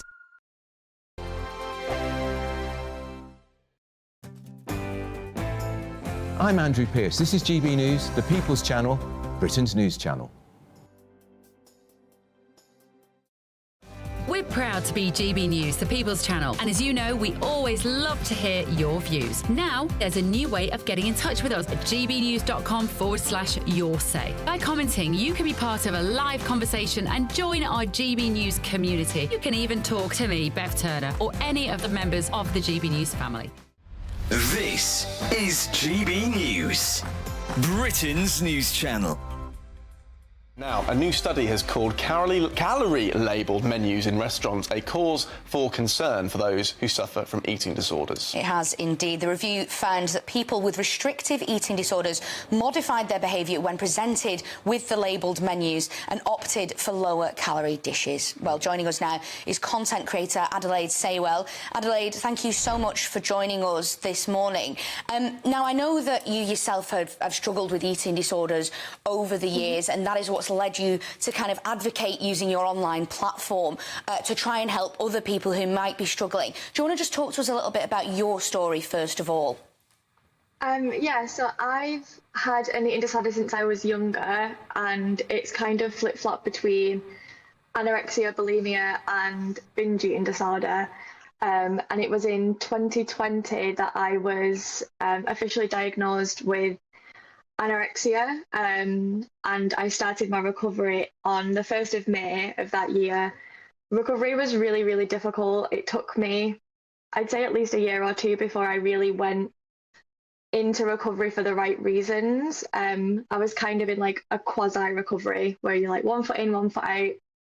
And because it was during 2020, it was obviously during COVID, so I didn't have as much support as I could have had, and I had to have therapy, but I had to have it like over Zoom, so they wasn't able to really like talk me through and see me and things like that, which made it really difficult, and not allowed visitors, so it was quite isolating and lonely, which made it even more difficult, and things ended up getting a little bit worse before they started to get better. GB News, the People's Channel. I'm Christopher Hope. From pop stars to politicians, I'll interview anybody in a pub who's got a political opinion. Join me every Friday on Spotify, Apple Podcasts, YouTube or gbnews.com, or wherever you get your podcasts. This is GB News, the People's Channel. I'm Bev Turner. Thank you for joining us on GB News, the People's Channel, Britain's news channel.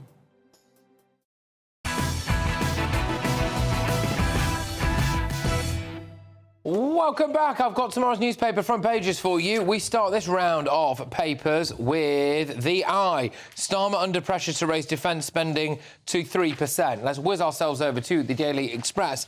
No apology will ever bring our daughter back. This is the mother of Jaisley Beck, who's 19, demanding change after the soldier sadly took her own life because the army failed to properly deal with her harassment by superiors. Let's go to the Metro. Hounded to her death.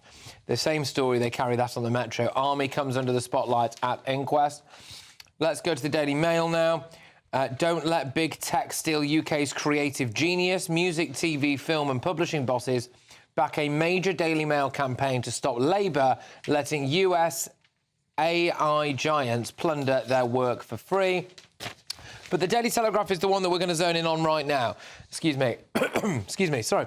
The Daily Telegraph. Trans doctors given clean records. So, doctors who change gender are able to have their past wrongdoings scrubbed from the public record.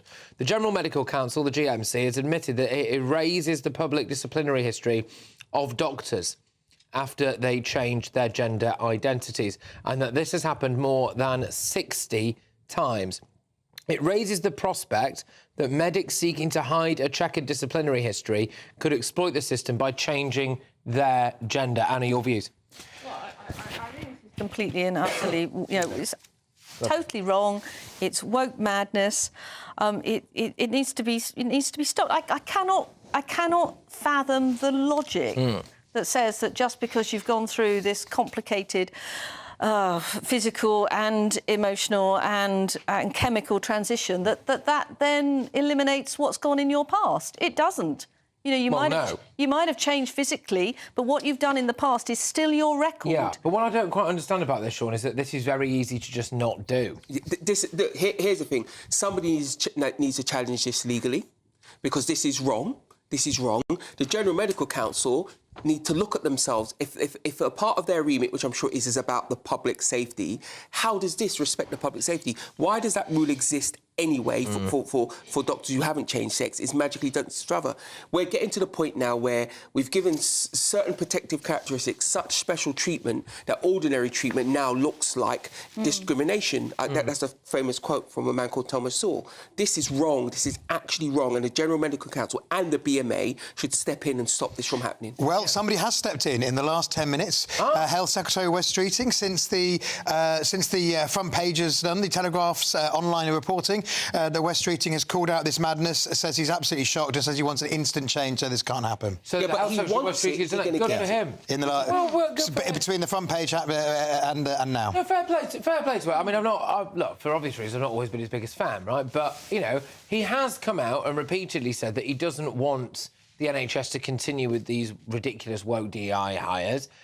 He appears hamstrung by the fact that they are just ignoring it. That's my point. Right? Can he get this? Because he has to show teeth. If the government fund this, if the government do anything with this body, and he wants a change, he needs to withdraw government support. Because if he doesn't, he can be ignored. But he's told the Telegraph this is extremely concerning, should not have been allowed to happen. It's completely within the power of the GMC, which is your point, Sean, to find a workaround for this transparency of patients. I expect them to make reassurances they will address this. I mean, fair play to him, and I agree with him on this, but I just don't remember him standing up against the trans lobby when the opposite. When it's completely the opposite. And when Kemi was standing up, month after month on these trans issues, and particularly protecting children at the Tavistock Clinic, I don't remember Wes Streeting. In fact, you're right about that. You know what? You are right about that. Wes Streeting, or not just him, by the way. I mean, a whole host of people. In fact, the overwhelming majority, ridiculously, of Britain's MPs for a period of time seem to have been completely transfixed by the trans lobby, and he was not standing up for it. What happened was the Cass report came out, and then miraculously a load of Labour MPs and more Tories as well, who'd been a bit wet on this, came out of the woodwork and were like, oh, well, now we've got this report, gosh, this has to change. We think, well, hang on a minute, this report revealed what we all knew to be... Well, I think he said that he thinks that he got some things wrong on that, and good on him for admitting that. And now we've got, as Sean says, he's got to make sure that him saying that that he wants this nonsense of anybody giving... I mean, nobody, whatever the reason, should suddenly have their medical misdemeanours wiped away. There's a case study in this report in the Telegraph, and it involves a doctor who I will not name now because we obviously haven't had time to go to for right reply, so I'll just outline what they say happened anyway. That they did have a history of misdemeanours, and that there was some kind of case in Scotland that involved them going to an employment tribunal. This related to them having to share or be sharing a changing room with someone who was born male, but insisted on using the women's changing room. So there was a record there for someone. That person then changed their gender and was operating as an anaesthetist. I mean, that's one of 62 people that apparently have had their gender changed. But so what? But it means that you could have all sorts on your record. There's not quite enough to be struck off for, but enough to raise eyebrows. And if you decide, all right, I might go under for this, I don't want this on my record, and, I'll become Patricia and go through that record without having to do anything, by the way. I don't have to actually take anything. Just state it. Just say it. That is giving you an advantage which a normal person who hasn't transitioned does not have. So, in other words, if you are being dealt with by authorities and they are needing to look at your record for whatever reason, you are going to be getting an advantage. Totally wrong. For me, I view it differently. The important thing here is, if you are the authorities, GMC, hospital trust, whatever, right, you need to spot trends. You need to spot a pattern of behaviour. This could let somebody hide. Yeah. Absolutely. And that's assuming that the person isn't up to it. Well, by the way, it's happened in wider society in much more sinister senses than at least we know of at the moment in this, where people who've committed horrendous crimes have changed their gender, have changed their name, and then obviously they've got a new name, they're out there in the public, you can't Google them for any previous convictions, they could be walking amongst you. Can I just whiz on to something a bit different there? Because, so Amanda Holden and Alan Carr have admitted to taking 28 flights to Spain during filming for their new BBC DIY show. But that revelation has sparked backlash, because it emerged that the BBC has recently pledged to cut emissions by 90% to go nearly net zero. The broadcaster published its first climate transition plan, with net zero one of the 3 pillars for its sustainable strategy. Is this not quite hypocritical, do you think, Matthew, flying to Spain 28 times? Well, I think that's why. Yes, is the short answer. I mean, I don't know how much my colleagues watch the BBC, but at the end you see this thing called Albert, which is this industry-wide scheme the BBC started for sustainable productions. This is clearly the next pattern of it. I think you could probably have organised it so they didn't have to come backwards and forwards quite so many times to save the. Look, it's sensible for the BBC to try and cut.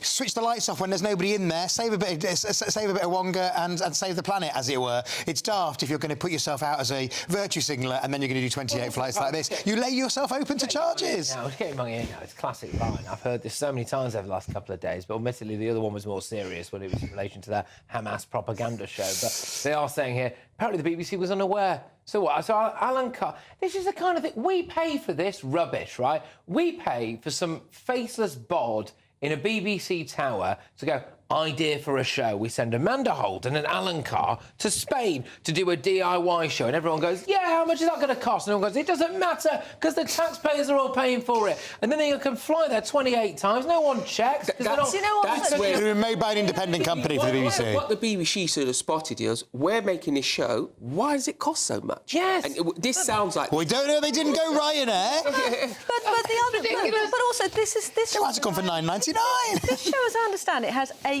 episodes. Right. So supposing not that many per episode. They had to film each one separately, which I don't see why on earth they'd have to do that. They should do it all together. There might be 16 flights, not 28. No. Now, if 2 flights, one there, one back. Exactly. Well, no, I mean, times 8, Sean. A good production manager would not let you fly there and back. I'm deadly serious. I'm not times 8. They've obviously said to the talent, we'll fly you to and fro. You won't have to miss bedtimes. You won't have. Yeah. Well, if you're working, you won't have to miss your other work, more like. If this show had been somewhere cold, I don't know, Greenland, Iceland, somewhere like that, I don't think they'd have been flying 28 times. I've got half a mind to just live on air WhatsApp our editorial director now and say, I've an idea for a show, right? I've an idea for a show. It involves me going to Spain 28 times. I'll tell you about it tomorrow morning and just see what the response would be on this. Anyway, well, let's go for Italy. Coming up, disgraced former BBC presenter and convicted paedophile Huw Edwards is on the front cover of The Sun. I'll bring that to you next. Oh, and yes, I've got a special announcement. Friday nights are going to look a little bit different around here. Exciting news. Every Friday, my Patrick Christys Tonight Show is going to have a twist to it. We're welcoming some special guests. You. That's right, on Fridays I'm going to be doing my show in front of a live studio audience because this show is about you and what you have to say. It's going to be the same big debates, same big topics, same big opinions. But every Friday night at 9 p.m, you are invited to come on down to Patrick Christys Tonight to be a part of the action. Only on GB News, the People's Channel, Britain's news channel.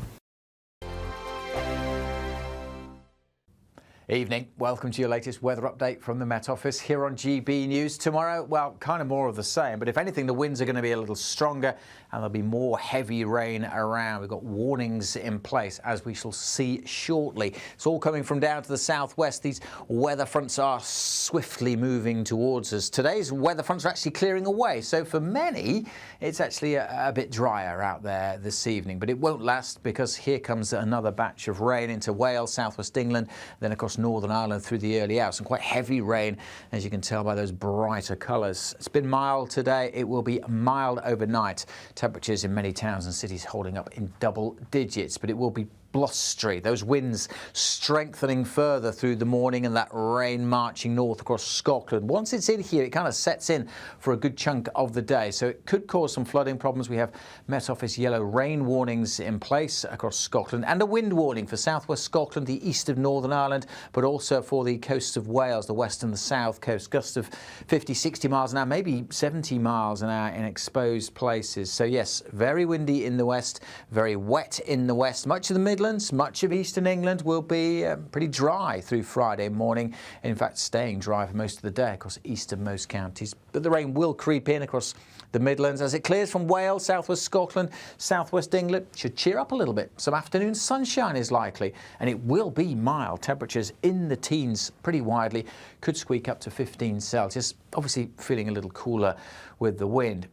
The winds ease on Saturday, and for most it's a much drier day. A bit of a question mark about the rain in the southeast. That could still be around for a time through the day, only slowly clearing. And there will be a few showers developing on Saturday, but overall Saturday looks brighter and drier for many with lighter winds, but that doesn't last. Wet and windy weather returns on Sunday. Bye for now.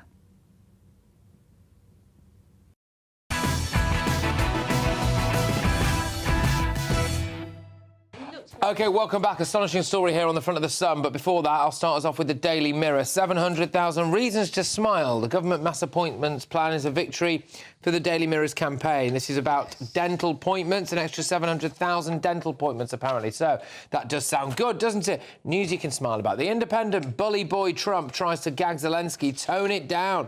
Take my deal. So there we go. The Guardian, don't be fooled by Putin. Lammy's warning as Ukraine tensions rise. But let's get on to that Sun front page. It's their headline.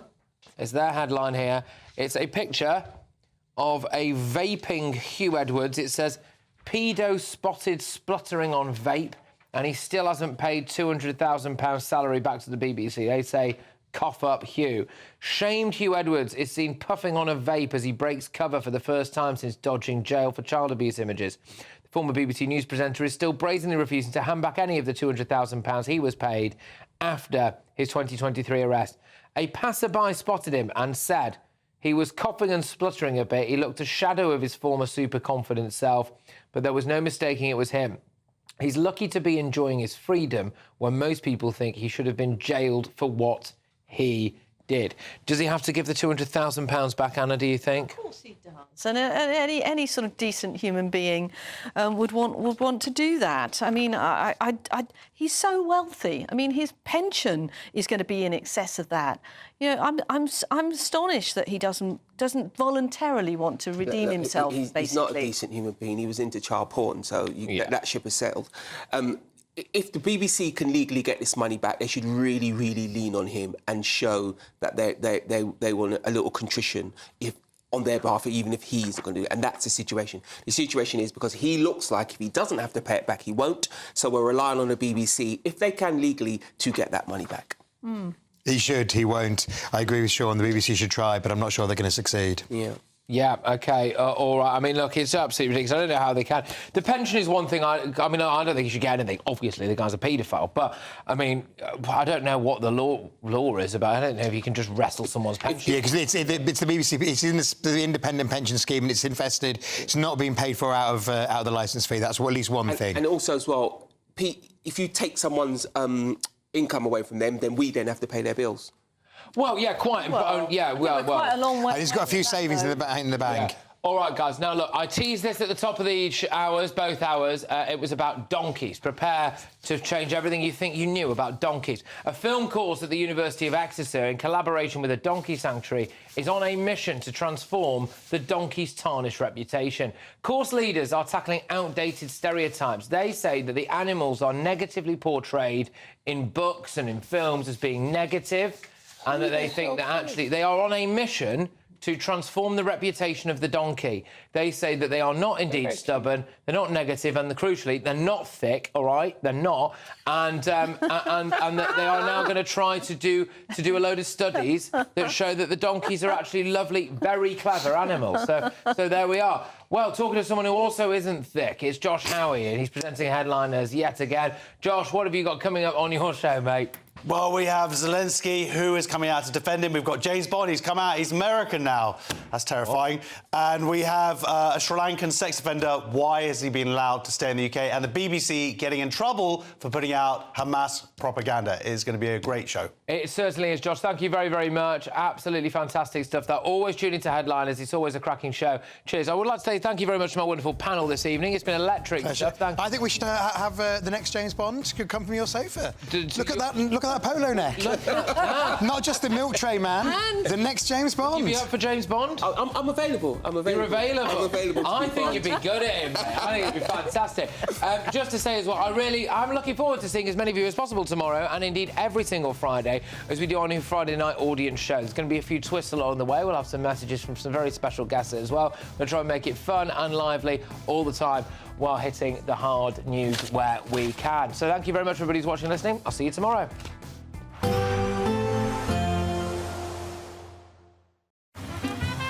Despite the morning rain, it'll be a nice, warm, cosy day ahead.